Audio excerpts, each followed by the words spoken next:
All right, welcome everyone to the RLT Pivot Podcast. My name is Tracy, and I'm here again with my co-host, Mr. Dan Jansen. How are you, sir? I'm doing absolutely fantastic, and we got a good guess. Is a little bit of a lane shift from the day trading aspect of things, but as you guys do know, we love the alternative income streams and things like that. We got Marty Greenbaum in the house.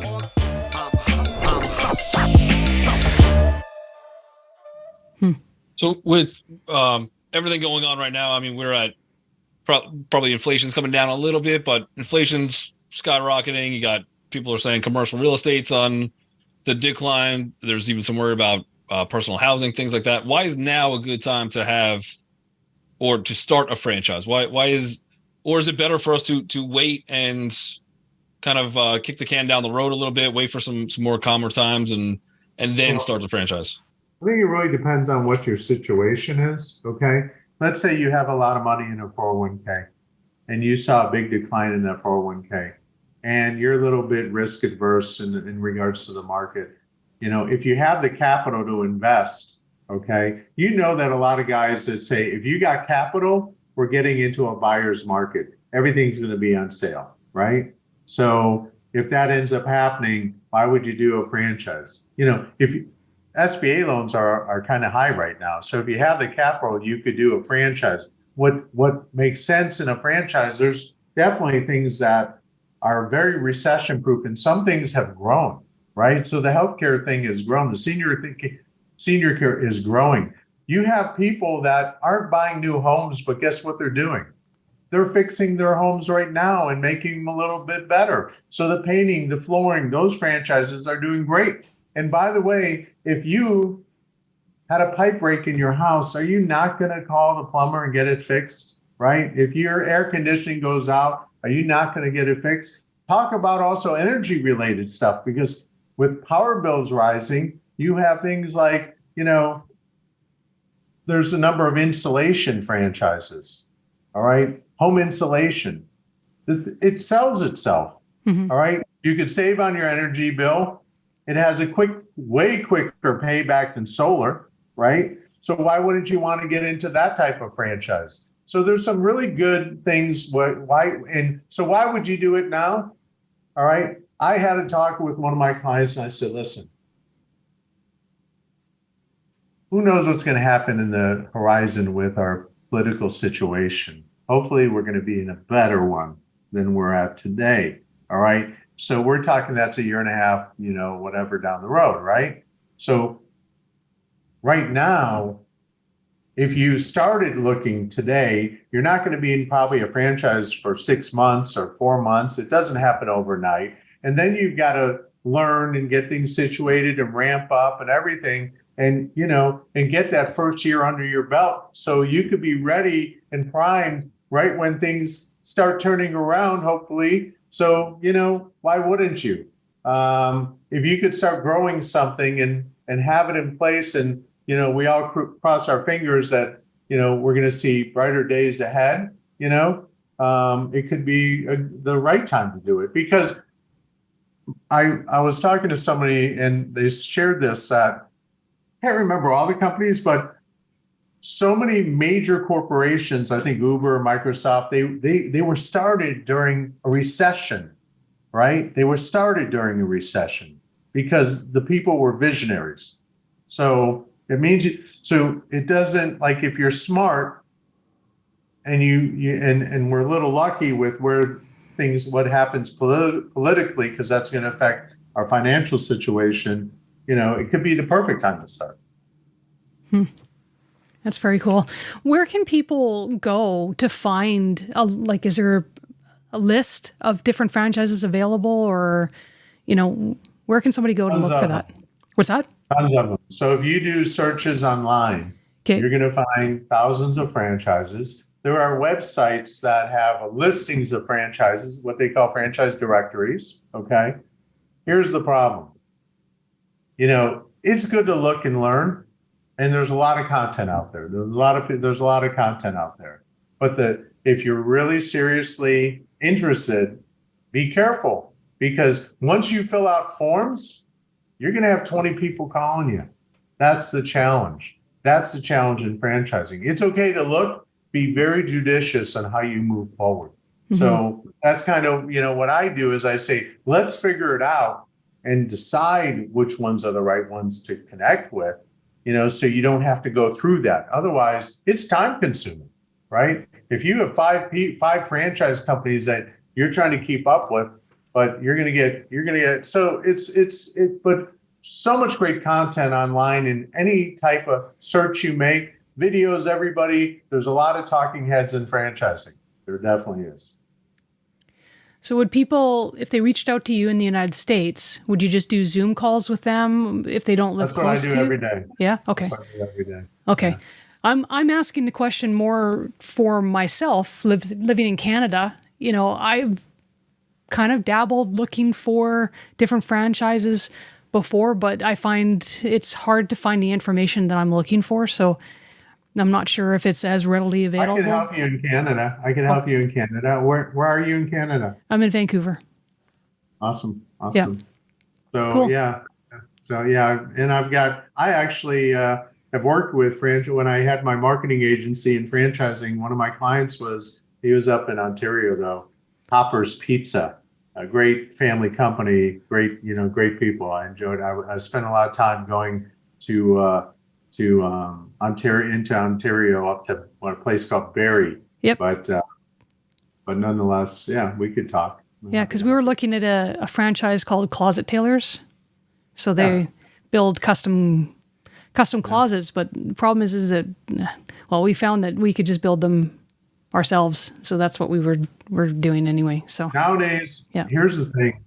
A lot of these service companies, what really I think makes a difference is the marketing side of things. It's hard if you want to manage a team and sell and do all that, but getting business in the door, the marketing side of it, who has time to do all that social media stuff and keep up with all that stuff? And, you could hire somebody, but, these organizations, they get you to rank. They know they have review engines to manage all the review stuff. They've got, so many different strategies for, digital, social, and everything. So there's a lot of advantages to that, and some are much better than others. So again, that's where I help people with, some insights into these organizations.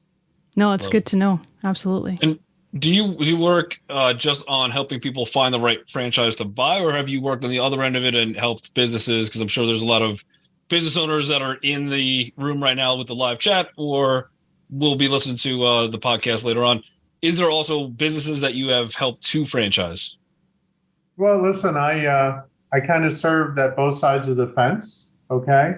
So here's the thing with businesses that want to franchise. All right. So first of all, I have so many resources.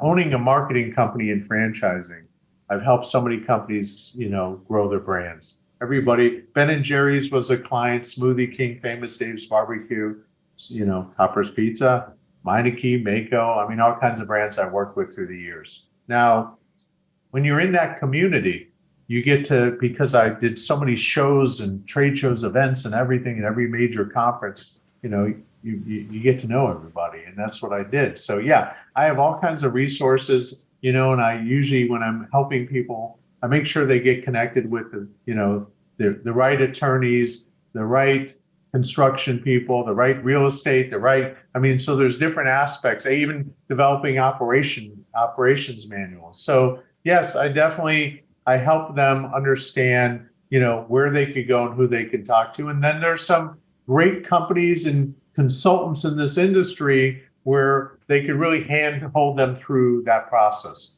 I don't focus on that side. I focus on helping people find franchises, but I definitely am open to having some conversations and pointing, entrepreneurs that have a great, and profitable business, look at franchising it. So I'm definitely open to helping people and pointing them in the right direction. Both directions. Yep. And then what is the process? Every business should have some kind of exit strategy. Say somebody gets into it. Ideally it works great, but either they're just get old, they lose interest, something's not working. How difficult is it to get out of a franchise or resell a franchise, or what does that process usually entail to kind of move on from a franchise? I think franchises have a little bit of advantage there. Okay. So think about this. You're part of a franchise organization and you own a territory. Most likely there's other franchise owners in that territory, right?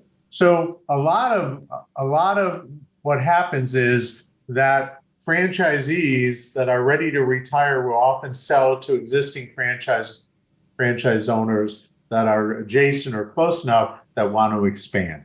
Okay. So that is very common what happens. But you also have the franchise organization will help if that's not the case. The franchise organization helps people sell their franchise or definitely lists it and make people aware of it. And the networks of people that they have contacts with is immense. So, and there's other places you could list your franchise. And, some go to business brokers, there's online, listing sites. But most of the time, franchisees turn to the franchisors and say, hey, it's time we sell. Now, franchises have a 10-year franchise agreement, okay? And it's renewable and it's easy to renew, but, you could start a business, grow it, and let's say 5 years down the road, something else happens in life or you have to move on, you would sell the franchise like any business. And the only stipulation when you sell a franchise, the franchise company, franchisor, has to approve who you're selling it to because they want to make sure that this person is going to, follow the system basically. I've seen a lot of franchises in the area lose their franchise. For whatever reason, I don't know why they're losing their franchises, but one minute they're under a franchise, the next minute they're not. Or the franchise is being lost is going back to corporate. So the corporate is stripping them of the franchise and they're taking it over again. Particularly, go ahead. No, go ahead. I was going to say, particularly in the restaurant industry, I've seen it a lot lately. And in the tanning industry, I've been seeing that. Yeah. So, yeah. Oh, the tanning is kind of one of those old things that not a lot of people do as much, but if you don't perform and if here's the thing, if you have a franchisee that, for whatever reason, they're not performing, did they run out of money? Did they make poor decisions along the way? Whatever it may be, if a customer goes in and they have a bad experience, okay, and that bad experience, other franchisees hear about that bad experience, okay, or other customers. I mean, it could hurt everybody in the system, especially nearby franchisees. So, so keep in mind that they have to protect the brand. If somebody's not living up to the brand standards and really providing a certain level of customer experience, or sometimes franchisees, may not be paying all their royalties. Maybe they're somehow scamming the system. It's happened. I'm not saying it's common, but so there's some reasons why franchisors would say, hey, you know what, this isn't working out, but typically if people, now the thing is let's say you're having a tough time, you're a franchisee, you're having a tough time. Well, you go to corporate and you say, hey, I'm having a tough time, help, get them to send someone out to visit with you and really nail down where those gaps are in your business. There's a lot of potential, to do that. And I think in a franchise, you have those resources to do that or go to, other friends that are franchisees in the same system. So, yeah, I don't say, franchises do not fail at the rate as other businesses, but it does happen. And most of the time it's because, again, somebody goes online, finds a franchise, gets sold by franchise salespeople and didn't realize like, hey, this may not have been the best pick. They didn't really investigate it properly. So, how many people just go and do that without getting like professional help and guidance? And that's the problem. Okay. Now, I want to talk probably because I'm getting hungry. It's close to dinner time, but you also mentioned Chick-fil-A. So I want to talk about Chick-fil-A for a second. I've been told their business model, their franchise structure is very unique compared to probably what you see otherwise. How much do you know about the Chick-fil-A franchise and what makes that so different and uncommon from somewhere else? I haven't taken a super deep dive, but I can't tell you how many people bring up Chick-fil-A. So the fact is, we all love Chick-fil-A and we love the lines, and they move quick. That's what we love about the They line. figured it out, yeah. Right? They figured it out. The thing is this, it's like $10,000 to become a franchisee. You're kind of buying yourself a job. Like they're going to require you to be like working in the store, tons of hours and being an employee for years. And you never, it's not like a true franchise model where you're making the profits, the lion's share of the profits and paying a royalty. It's structured differently. Obviously, if they're only charging you $10,000 for Chick-fil-A, right? So how does that work? I don't know that I have never gone deep on that, and I apologize. My But understanding is that they bring in all the equipment. It's like all their stuff, and I know they were getting caught up with like then who pays the taxes because it's technically their stuff. And so I heard some multiple stories, but yeah, I've heard it's buying yourself a good job. And people want to do it, and like people come to me, and I say, first of all, you got to be the right person. They go through, I don't know, I'd assume tens of thousands of people to find the small percentage of people that they're going to award the franchise to. And you got to, so yeah, should you not do that? No, do it, try, go for it. If you got a good business acumen and you could, leave what you're doing to make a little money for a few years before you start seeing more money, I'm sure that, you take on a job there, you're not going to, if you were making 100 plus a year in your core business and you need to support your family, you got to make sure that's going to work for you. And you're willing to, to go through that risk and so on. So. Awesome. Now I'm curious, let's talk a little bit about money. And I know that it's going to be hard to nail down specific numbers, but maybe we can talk about percentages. So earlier you alluded to a franchise cost of, maybe $300,000, but you can finance some of it. What kind of, I guess, position should you be sitting in financially? Should you be looking at maybe investing 10% of actual liquid cash, financing 90% of it, and then having another 10 or 20% sitting as a backup fund to help? What kind of position should you be in? Again, it boils down to how much you got, and you could finance, like when a few years back when we had decent interest rates, I would say finance 80% of it. Money was cheap. It made sense. You could finance 80%. You get an SBA loan for U.S. citizens. Going to get SBA loans, obviously. There is what they call a 401k rollover. So I know that sounds crazy. I don't know if everybody out there knows about it, but if you know how you invest your 401k in traditional investments, right? So you could invest, you could take that money, and there's various companies out there, and I've got some finance experts I work with that have worked with my clients, but it's a legal thing. They do it all the time. You use your money to finance your own business. So you're putting in equity financing instead of debt financing, which is great if you're sitting on a big 401k and you know that you lost money, you don't want to lose any more money, you could invest in a franchise. It may make sense for you. A lot of people are doing it right now. Or they're taking a little home equity, or they're doing a combination.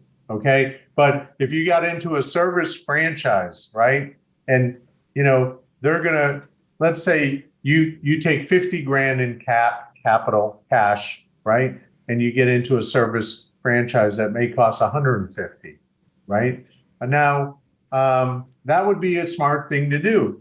Come in with 50, finance 150, whether you do it self-finance through your own 401k or through other means. Okay. And now what are the questions you have to ask? Now, every franchise in what they call an item 7 of the franchise disclosure document is going to have a breakdown of costs line item by line item. So you'll know what you're getting into. But the problem with them is they're for what they call initial investments. So if you ever investigate franchises, know that if they say that initial investment range is going to be between 112,000 and 148,000, and that's because different areas of the country, you buy a van or have to lease a space or whatever, their costs vary. Okay, so let's say there's that range, right?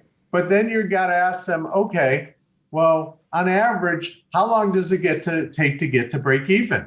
Because most businesses take 9 to 12 months to get to where you're even making $1, right? So here they have an investment of 112 to 148, and in the fine print, it's an initial investment. You look at the working capital line, okay, but you got to ask them, how much more capital? Here's another thing you need to know if you're going to do this, especially if you're going to let go of your job. All right. If you're not working, you have to understand, like, how much do I need to support my household? Right. I want to make sure that you're covered for any expenses, because you may not be making money for a year or two getting a business started. Right. So typically your first year, like any starting of business, you're growing. You're getting people. Now, by the way, some franchises cash flow in month 1 or by month 3. So you don't have to put in a ton of extra money. But you or anyone just looking into it, hard to find those.